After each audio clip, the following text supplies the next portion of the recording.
So I just finished the Saturday morning meditation session here, and I thought I would record what I talk about when someone brand new to meditation comes in. Right, this is a very open class, and I have people who are very experienced, meditating for decades, coming in to practice and to share some community. And then people who are interested in meditation but have never had any instruction, maybe listen to some podcasts, but really looking to experience meditation too. And what I've found is that there's a few things that I like to bring to the forefront right at the start. And not that these are necessary to practice, but I think it's useful to disambiguate a few terms. So I start by articulating attention, mindfulness, and distraction. Attention, mindfulness, and distraction. Mindfulness in particular is one of those words that we use very, very generally in America. For example, I work at a corporation, large corporation, and they offer mindfulness classes there.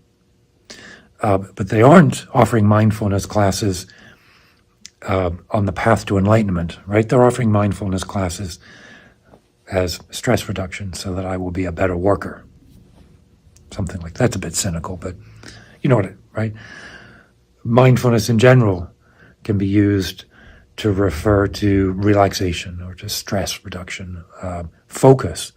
You hear mindfulness in Silicon Valley, entrepreneurs talking about mindfulness as a sort of self-realization.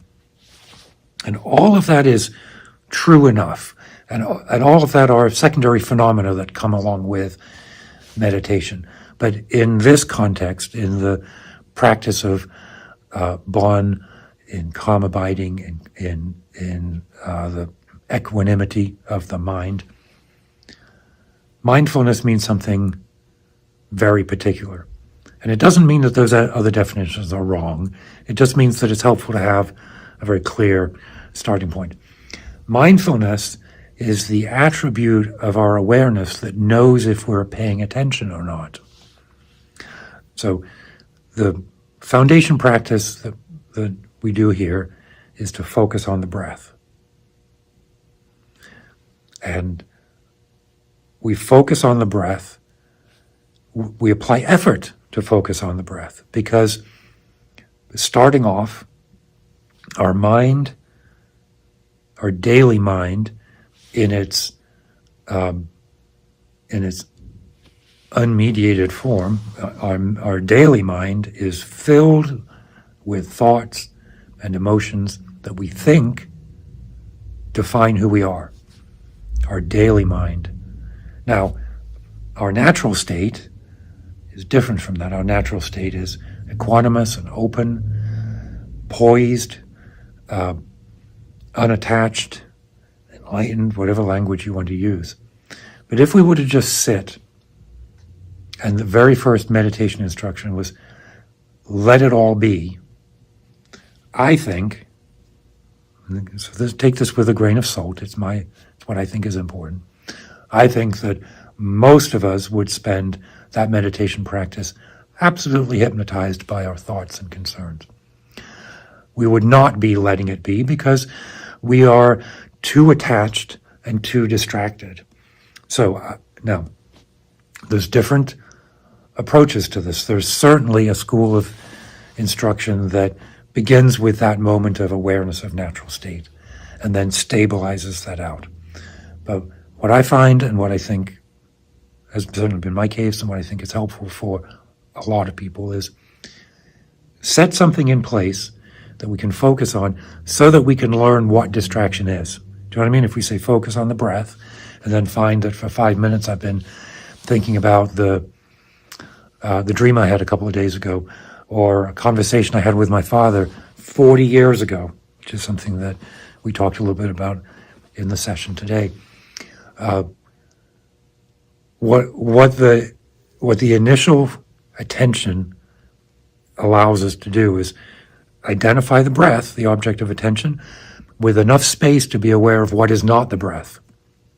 Because those things that are not the breath are the distraction. So those thoughts are going to happen. The practice, as we're talking about here, is not to have no thought. It is to have the space where the thought and the feelings and the physical sensations are allowed to arise and to sustain themselves without our energy, and then ultimately to do what they will do, which is to disperse. And our meditation is to observe that. And we can observe it at first by knowing that this is the breath. Eventually, we can let go of that. That breath is like a scaffold, or it's like a training wheel. So, I spend a lot of time talking about attention, being the focus on the object, distraction, meaning the things that are not the breath, and then mindfulness being the part of our awareness that knows if we're distracted or not. And we want to cultivate mindfulness, right? I give some direction about the pose, because I think it's important to have a comfortable pose, one that is alert. So moving towards that full lotus pose, but recognizing, like, I cannot get into even a half lotus pose, and I need bolsters under my knees. But along with the focus on the breath, I spend a lot of time talking about the sensation of grounded relaxation in the body. So the legs should be supported either by the mat on the ground or by an extra cushion if you need it, with the sense of balance. So not too relaxed, where I'm just sort of sprawled out, but also not too tight so that I'm unable to sustain that pose without agitation, right? If I try to get into even a half lotus, I will be so agitated that there's no point in me meditating. It would be like trying to meditate sitting on a hot tin plate. It's not conducive to the initial stages of practice. Eventually, yes, separate out the experience of pain and discomfort, but that's not how I want to start meditation. I want it to be comfortable so that we can establish the stability of the body, right? The spine erect, but not ramrod, right? Spacious. Erect means spacious, coming from the base of the legs and the base of the spine on the cushion. The spine comes up as if there's a column through the top of the head. So not like this, but like this. And then the shoulders, nice open space, the hands resting in the lap. And then from there, the chin is down a little bit, so it's the back of the neck that is straight, nice, spacious evenness. Right? So I spend a lot of time talking about the comfort of the pose. And by comfort, I don't mean collapsed, sprawling. I mean, like the image, the very traditional image is the image of a harp. If it's too tight, the string will break. If it's too loose, it won't make any sound. If it's strung just right, it makes a resonant, plucking sound, a beautiful golden tone from the harp. That's the sensation we want in our body. And then the attention on the breath allows the mind to relax, and we create this sort of virtuous cycle between the body and the mind. The body relaxes, the mind settles, the mind settles, the body relaxes.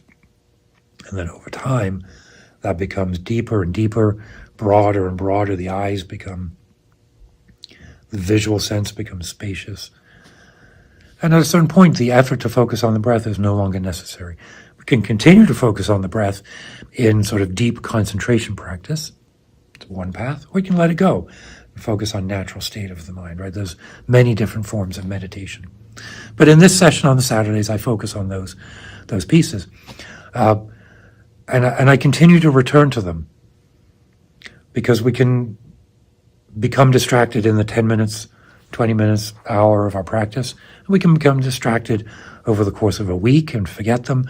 And over the course of a lifetime, we can move in and out of practice. So it's worth revisiting the basic posture and mind. And that in itself is beneficial. Right? Why do I think that meditation reduces stress or increases focus or other health benefits?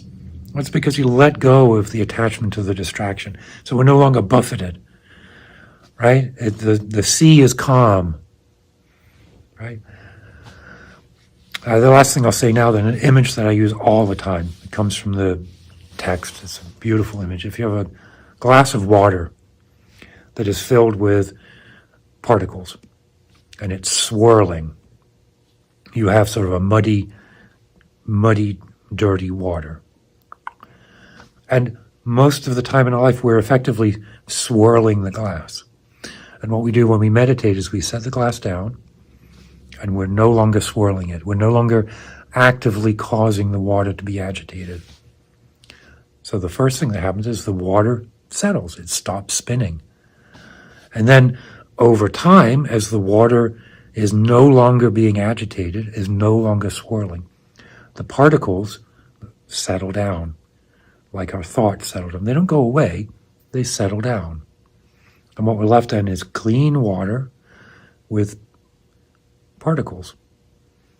And that's what we're doing. When we sit and meditate, we are, at the very least, no longer agitating our mind.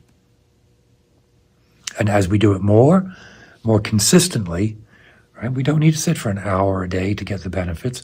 We need to sit every day. But I tell, again, particularly people who are in for the first time, you don't need to sit for an hour or 10 minutes. You need to sit every day. And maybe that's for a minute. Come back next week and say that every day you sat for 1 minute, and I would be wonderful. That would be wonderful, right? The rest is details. So, let me know what you think.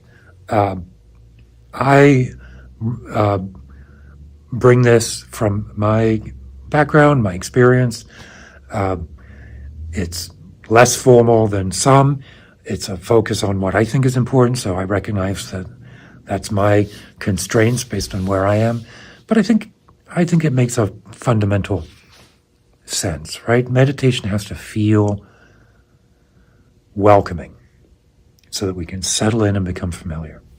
So, anyway, 8:30 in the morning on Saturdays, if you want to come to the Omo Ling Center in Pittsburgh.